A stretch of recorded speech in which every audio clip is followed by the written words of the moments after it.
Now, if I think about this price as the price that assets that come in today, that is, producers of assets today look at PT. That is, when I think about supply and demand, I'm going to think about this price as production of assets today. Then, since I included RT here, I have to assume these assets came into use today. Because if they don't come into use until tomorrow, I got to cut that term off here.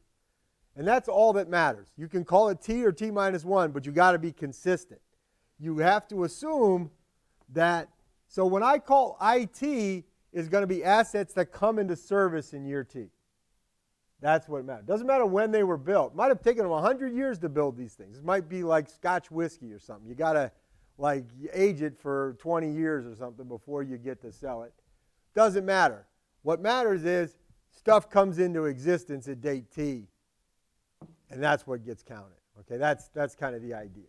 So as long as you're consistent between your specification of your pricing equation and your quantity equation, you can put whatever dates you want on it. That's the answer. Okay. All right. But I usually think of the price as including this year's rent, so then I want to think of this as this year's stuff coming into the market. Maybe they started building them 5 years ago. I don't know. That's not in the model yet. Okay. Any...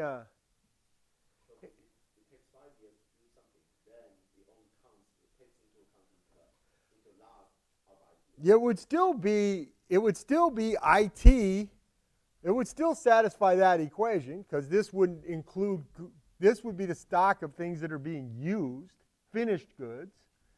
This would be the stock of finished goods that came into the market today. These unfinished goods are out there.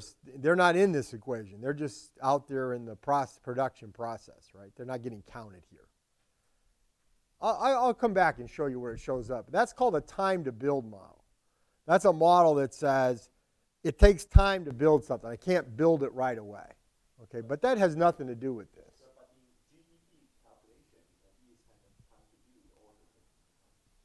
Yeah, because they count intermediate goods they count those as investment, right? They actually count those as investment. That is, the amount of intermediate goods, even if they're non-durables, are counted as investment, right? So that, when we put all that Scotch whiskey into bottles and then we're aging it, that's like, or into kegs and we're aging them, that's investment, okay? And that's even if it's a non-durable.